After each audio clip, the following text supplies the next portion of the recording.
Hey everyone, welcome to Raising Vibrations, and you're with Simon today. So today's video, we're going to be looking at the new moon in Libra, and this is for the 6th of October 2021. So I hope that you're well and that this video finds you at some peace in your life. Although I have to admit, this new moon energy, it's got a lot of change in it. So Jen and I have been talking a lot about this, and we want to give you our insights, our thoughts on how to navigate and manage this energy. So I'll give you the introduction, tell you what the message is about. We'll do some chart work, and at the end, I'll do a summary and conclusion for us, okay?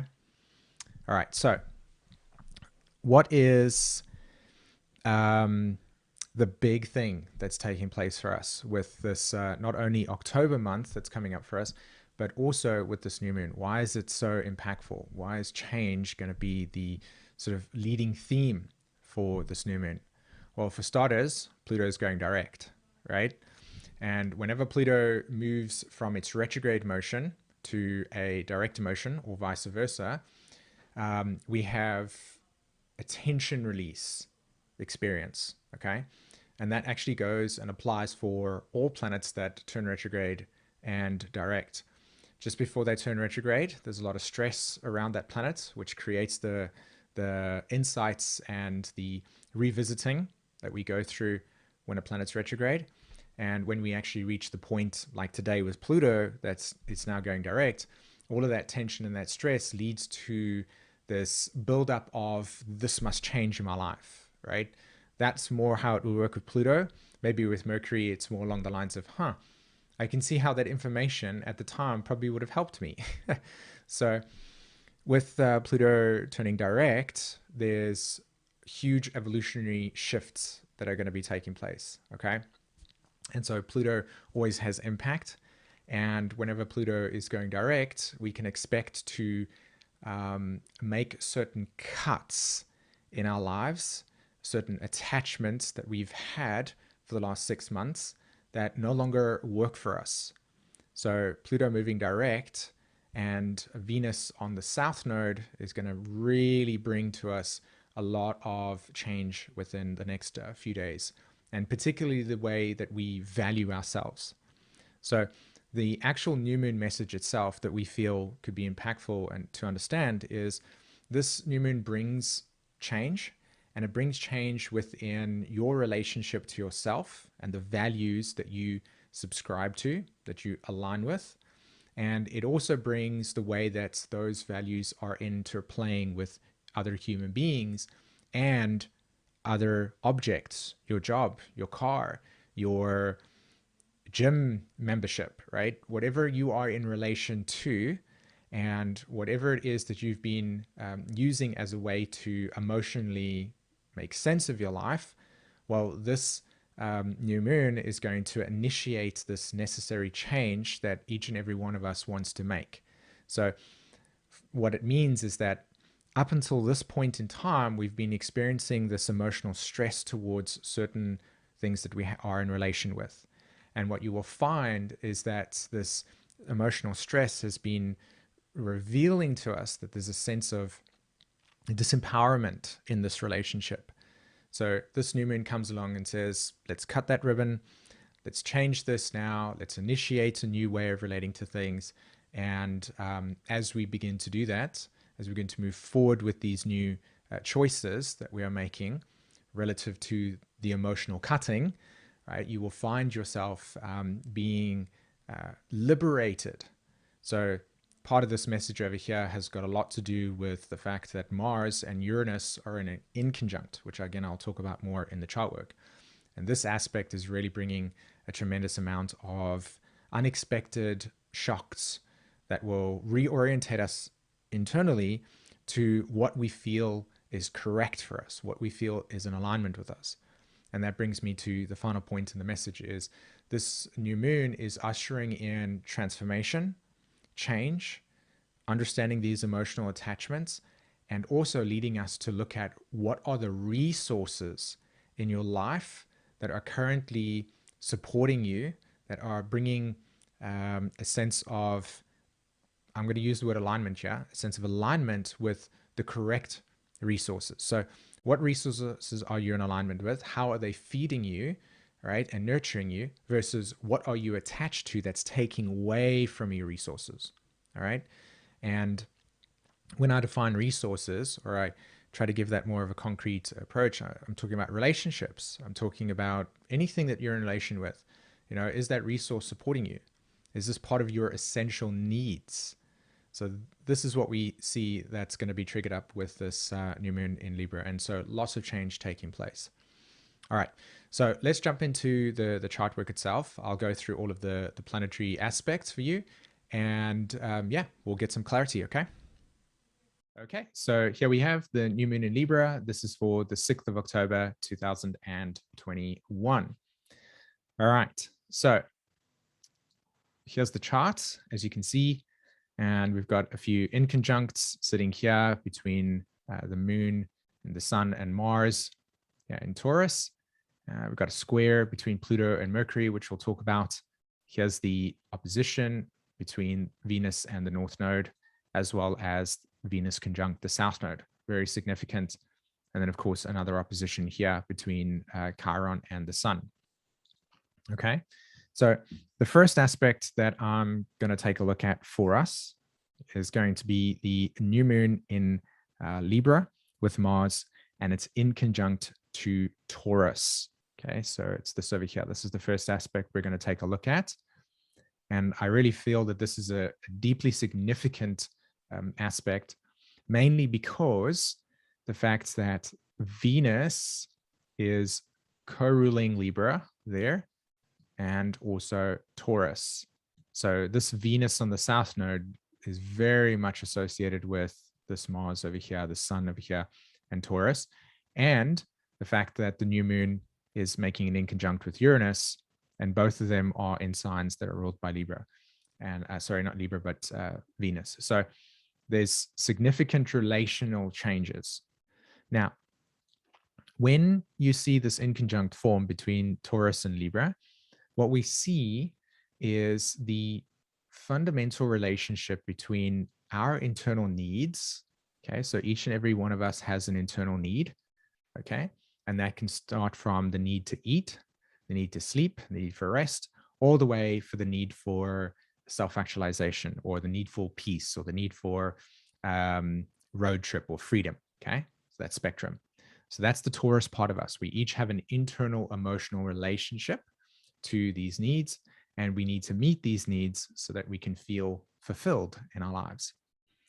This 7th house aspect, the Libra part, speaks to the way that we then project those needs into the social sphere. Okay, how do I interrelate with others who have similar needs? How do I interface with those that don't have the same needs? So this in-conjunct, this aspect over here, the quincunx 150-degree angle, as you can see, I've highlighted it here. This aspect, that quincunx between Taurus and Libra, is the reason why in relationships, there's always conflict around our needs not being met by the other person. Okay, that's where you will find this discord, where a need is unfulfilled, and that unfulfilled need leads to a crisis in conjunct, right? Where we are forced in on ourselves. And that forcing in on yourself always will feel like an abandonment. And the reason why is because the 2nd house and the 8th house, or Scorpio and Taurus, are in opposition to each other. And the reason why we feel abandoned is because what we do is we place those needs and the expectation on the other to meet those needs. And again, the reason as to why that would be the case is because the Cancer archetype over here and the Capricorn archetype over here, this is where we set the emotional boundaries for the relationship, the definitions. And when those needs are not met, the emotional reality that we experience is being thrown in on us, and we feel our emotions come to the surface, our unresolved emotions, right? Or the safety of the relationship is threatened. That's the Cancer Capricorn axis over there. So it throws us in on ourselves. We feel emotionally abandoned because we weren't seen. Okay, So this Sun, Moon, Mars conjunction here in Libra, not only is it initiating something completely new, but it's also bringing awareness around, the values and the personal relationships that we have in our lives. So Mars is really creating an instinctual pressure here to say, hey, you've got to look at the way in which you externalize your needs. Where are these dependencies, and how do they, when threatened, force you in on yourself to look at where those emotional insecurities lie? Okay. So another great example could be something along the lines of, I have a job and this job now is under threat because of the pandemic. And what it brings to the surface, the threat at least, is the taking away of the thing that I've invested security attachment to. That would be the second house, seventh house, right? I've externalized my need for safety, and that now is being threatened by an external source. And then that brings us into our emotional reality. What could happen? So what is the lesson, right? What's the empowerment aspect over here? It's held in Scorpio, to be honest. It's transformation. It's looking at where these external needs are and asking yourself the question, where can you maybe fulfill them? Where can you be more self-reliant? Where can you internalize and look at what can change for you, right? So in relationships, let's say you're in a romantic relationship and your need to XYZ can't be met. Well, you have to ask yourself, at what point am I willing to take away the expectation for the person mirroring it to me and give it to myself, and then state the needs, express the boundary, okay?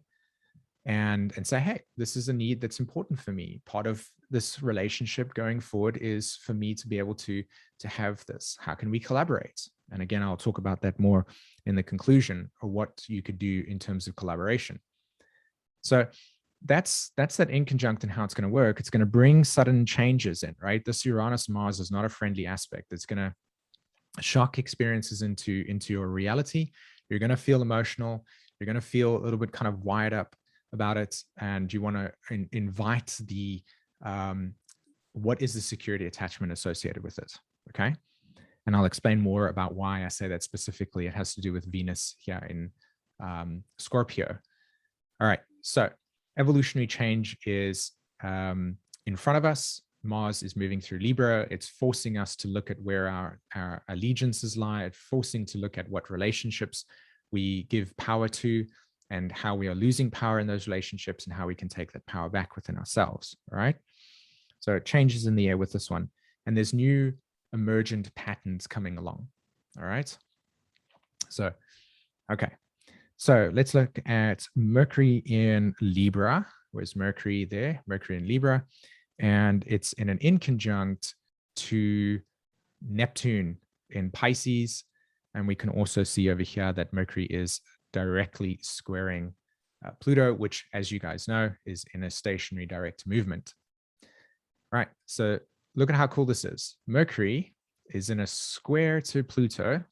So what do we know about squares? It's a tension aspect. What do we know about tension aspects? It creates change. You can see the repeating theme here starting to show, right? But there's also something really interesting as well. Notice Mercury is the ruler of the North Node, which is literally coming to a completion within the context of the nodes moving through Gemini Sagittarius. So you can see here that this change, the symmetry, the symphony, or the orchestra of this astrology and the way that these planets dance within each other and how these cycles just, sync with other cycles is just profound. And you can completely see here that this change has a lot to do with the way that we not only form our ideas of things, but also how we communicate, how we label stuff, right? How our language shapes our reality. What language are you choosing to use when you describe your reality? Are you choosing to use language that reinforces your disempowerment? Or do you choose to change that pattern and say, I won't let this happen, as opposed to this keeps happening to me, right? You see that switch? So this is what this energy is about here, okay? Now, Mercury is retrograde, so we know this, right? So we're reflecting back on how our relationships work. And we know, and I've talked about this a lot, that we are in the solar eclipse pattern and the lunar eclipse pattern of the Sagittarius Gemini axis. So this is not about some random information. It's information specific to the types of beliefs that you hold about yourself, the ideas that you use to validate your reality, right? How do you see it? What do you choose to believe? What do you subscribe to? And more importantly, how has your past shaped those beliefs? And the question would be here, can I double check if these truths are still relevant and real for me today? And if not, thanks very much. New moon in energy, new moon in Libra, come in and give me this change. I'm ready for change. I'm ready for transformation, because this is a highly transformative chart. So Pluto squaring Mercury says, hang on, where do I make these attachments to? The natural square between Capricorn and Libra is expectations.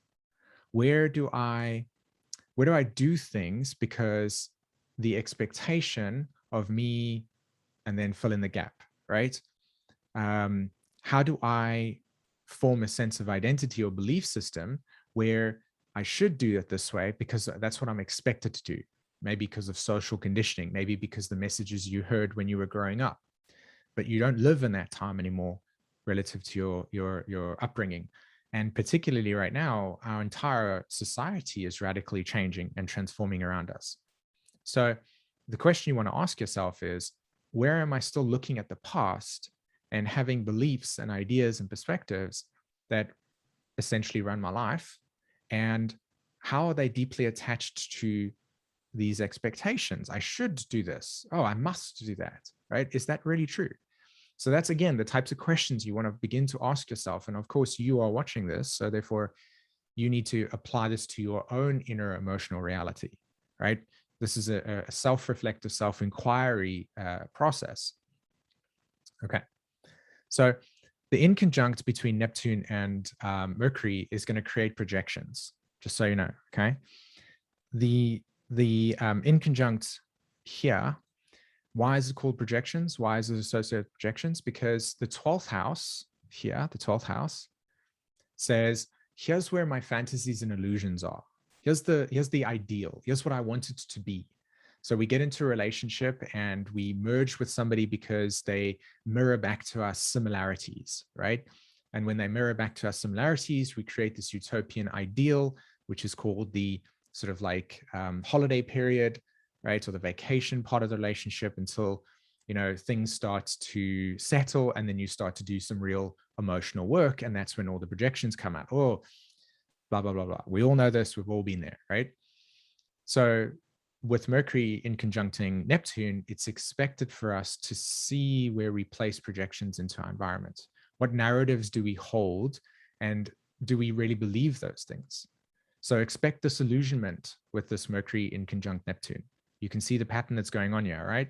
Disillusionment and shock leading to reorientation and adjustment. And it's all to do with underlying security patterns that we no longer need in our lives because they're not empowering to us. And these can be subtle to very extreme awakenings. So this Mercury aspect over here has a lot to do with really, really kind of having these ideals exposed, and we let it go. For me personally, I've had at least 4 of these experiences over the last 3 days, and they have not been fun. But when I applied this sort of understanding of this chart, I was like, actually, I don't need this attachment anymore. The only reason why I have this attachment is because of an expectation that I think I should do. And I'm like, no, I don't need to do that. And I felt liberated. And that's the potency of this chart. It's liberation from the things that no longer matter.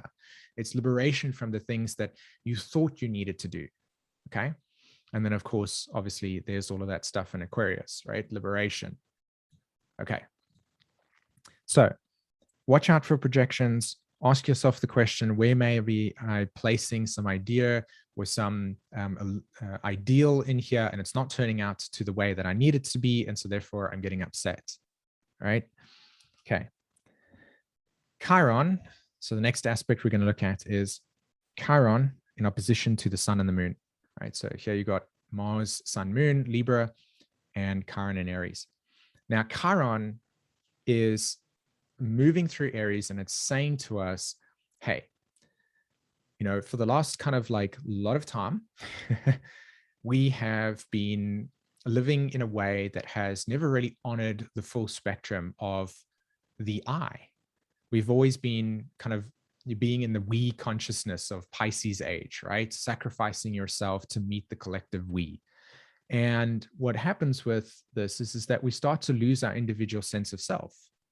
So a lot of people struggle with codependency. A lot of people struggle with just not being able to feel that their life has meaning or purpose, or who am I? And that's what Chiron and Aries is coming to do. And it's coming to say, hey, it's time that we start balancing this relationship between complete self-sacrifice and recognizing what's important for you, learning to discover who you are and being okay with that.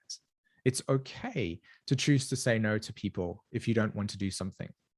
It's okay to say, hey, that might be upsetting to you if I say no, I'll put a boundary in place, but I can't keep sacrificing myself for the benefit of other people's emotional welfare. If that person's not doing emotional work and I am, and I'm choosing to, not want to hurt their feelings because I say no to something, then we've got a problem. And that's what Chiron's wanting to do. And so what we'll experience with Chiron is the subtle energetic awareness within us that we will feel in our bodies and we'll feel within our psychic experience of our world. And that will be like, I don't want to do this, or no, or even sometimes anger, right? This emotion, this displaced emotion. Chiron is pointing to where there's displaced emotion, where you need to put yourself aside in order for something to happen or an expectation to occur. It wants to heal that. So what's going to happen here is that we're going to experience pain points within our individual experience show up. And those pain points are going to come in lightning fast, and we're going to feel triggered. And what you want to do here is just take a step back and say, hey, this is the part of me that maybe was neglected when I was growing up. This is the part of me that maybe never got the full attention it needed.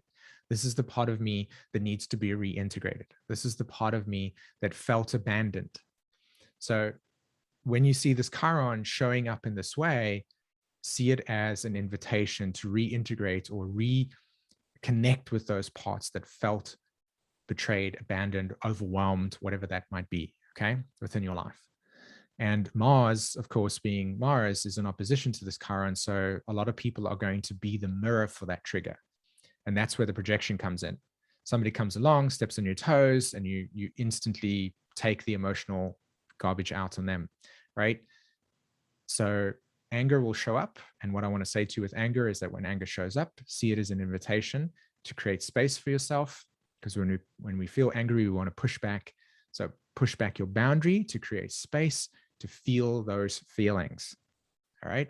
To acknowledge them, to recognize that they're important, they are messages, all right? Okay.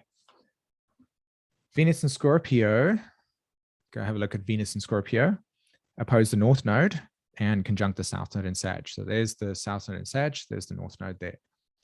And so this relationship between these two is called balsamic phase, right? The nodes are moving this way across the chart like so. Venus is moving that way. So we are coming into a closing cycle. So we have a closing cycle as Pluto goes direct into signs that initiate change. And again, we also have some planets over here that are wanting to liberate. And again, not a coincidence that this is going to be moving into the Taurus-Scorpio axis. So what does this change and this closing cycle represent? Well, it has to do with two things. One, Venus's transit through Scorpio has been super intense for many people because there's been a lot of emotions come to the surface because you need to confront your stuff, okay? So we've been very aware of where these attachments in our reality, in our emotional reality exist. That's what Venus has been doing. Now, as it hits the South Node, it's going to start to say, okay, it's time to now ask yourself the question, what no longer works for you? Where are your attachments to beliefs and ideas and perspectives that you think you should fill in the blank, right? I think I've really put that message across quite a lot. So what resources are not important to you? What resources are no longer valuable to you? What resources are empowering to you? And so you begin to discern what is not working and what is working, and you cut Scorpio, you eliminate Scorpio, what's not working. And that's what this cycle is about. It's closing, it's time for change, new direction. And that facilitates the Pluto going direct, right? New emotional reality. Okay, so that aspect will usher in a time for transformation. And you'll see these changes take place progressively as we move forward across into October and the middle of November, okay? And as I said before, Venus here is ruling Libra and it's ruling Taurus. So these changes and shifts will occur between this in-conjunct, right? What is no longer working for you? What are you not aligned with? And what is not supporting you? Okay. So that's the chart work here for us. And I think what I'm going to do is just switch back to the main camera. Okay, so what I want to talk about just before I conclude today is the fact that the nodes are going to be moving and going into Scorpio and Taurus. And what I can say to you is that this new moon is an initiation of change that will eventually lead us and prepare us for that nodal change. And what we will begin to experience with the nodes moving through Taurus and Scorpio is very much what the last 2 months and months has been for us, especially with Venus moving in Scorpio and making an opposition to Uranus in Taurus. So resources are going to be a big thing for us. How do we use resources? How do we effectively use resources? How do we begin to change and reshape our thinking in not only our application of resources in our lives, but collectively, again, you'll see this theme of distribution, change taking place. You'll also start to notice that we are going to go through a massive transformation over the next sort of 18 months, because those archetypes are going to change the landscape. And what we are letting go of now has a lot to do with the ability to be in the right place for those for that nodal shift, and more specifically, how we're going to have access to resources or not, right? Becoming in aligned with this. So this new moon packs an incredible punch. And one of the biggest things that I think that you can take away from this new moon is not only checking in with your own emotional and trauma work, right? Seeing where those displaced patterns exist, seeing where you have attachments that keep you in places that no longer render any empowerment to you, and also looking very clearly at where your fear exists. Okay, when the nodes change, it's going away from that person said that person says that, I can't tell the difference between the two, who's telling the truth, who's not, where's propaganda, blah blah blah. That's Sagittarius Gemini, to confrontation, right? What are you attached to? Things being taken away, the rug being pulled under the feet, right? And so you really want to be checking in with your capacity to remain emotionally stable during a time where transformation takes place, okay? And, you know, for those of you that are already in the state of, oh my God, like what's going to happen? I want you to know that there is a lot of information out there that's probably going to, I don't know, render some fear of some scaring, like, oh my God, it's bad. I want you to know that this next 18 months with the nodes moving into Scorpio Taurus is going to be incredibly empowering to those that choose to show up. All right. And when I mean show up, I mean do your trauma work, do your emotional work, check in with where your attachments are. Ask yourself the question, where can I grow? Where can I take life and say, this is where I'm ready to show up? Those things, you do those things, watch what will happen over the next 18 months. Like it's going to be like light and day. Okay.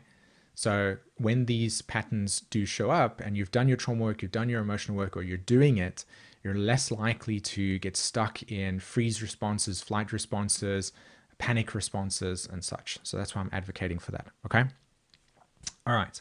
So conclusion for this new moon in Libra for the 6th of October 2021 is that this new moon is going to bring revelation or revolution and change, no doubt. We will witness this over the next 3 months coming into our reality. This new moon is bringing into our awareness what relationships and how do you relate to those relationships are empowering you to or not. How can you draw better boundaries? And how can you start to see what's important for you and being able to create relations where you can bring yourself to the table, but also work with those and bring deep, nourishing, and empowering value to their lives too. And it all starts with you, Chiron and Aries' message. Okay? And so observe where these attachments are existing. Ask yourself, am I being liberated from this? Am I hanging on to something? Does this really serve me? Okay? Where can you put your resources in better and more efficient places? Where can you put your time and energy to better, more places? All right? Awesome. So with that being said, here are a few things that I think could help us and you when you're actually going around relating. So the first question I would say is, when you're relating to somebody and there's confusion or no clarity, ask yourself and ask the person, right, where can I take more time to clarify? I'm not really sure I understand what you're saying. I'd like to understand it better. Could we say it in a different way? Or here's what I hear. Is this correct? Okay, connection, Libra. This is the way that we build relations with people and eliminate confusion, right? The idea here is for collaboration. So another question is, how does listening more attentively create connection and collaboration? So what I want you to do when you're relating to somebody is not so much pay attention to the words, but pay attention to what they mean. So somebody might say, you know, it was super exciting. Like I went and I jumped out of an airplane and it was so, it was the first time I've done it. And, it was scary. And so you can feed back with that, or you can hear that as this is an event in a person's life that really, they crossed the threshold. They did something that was really exciting to them and it means a lot. That's what it means by emotionally listening, emotional intelligence. So practicing these creates more collaboration in relations. Again, Libra is about the art of listening. And it's not listening based on what you see, but listening based on what you hear and what they are seeing and what they are experiencing. And we bring people into our worlds. And like I said, practice taking the time to ask, what are people really saying, right? And part of the process is also recognizing your own needs. You can see how complicated relationships are, right? Because we've got to create a sense of collaboration with another person, but also recognize what's important for us. We've got to find that balance. So again, the way that we would do that is by listening deeply, taking the time to pause, reflecting back, and then asking ourselves the question, how do I feel about this? Where does this sit with me? And expressing that. Okay? All right. So before you go, down below in the description is a link to book a call with us. It's a 15 to 20 minute call, and it's free. And what it entails is that we're in a position where we can support those who want to, transform their lives, that want to go deeper into self-understanding and self-exploration. And like I said, both Jen and I are in a position to facilitate that, to support that. And maybe there's an opportunity for us to work with you to be able to accelerate and help you get a deeper understanding of what it is that actually is your soul's journey. So if that's something that you want to do, let's check in, right? Let's have a call. Let's see if we can support you in that process and we can work. So down below in the description is a link to fill out a questionnaire. And once that questionnaire has been filled out, just click send and you'll be able to book in on our calendar a time to talk to either me or Jen, and we'll see if we can help you. Okay. All right, guys, have an amazing day. Thanks very much for listening. Take care. Bye-bye.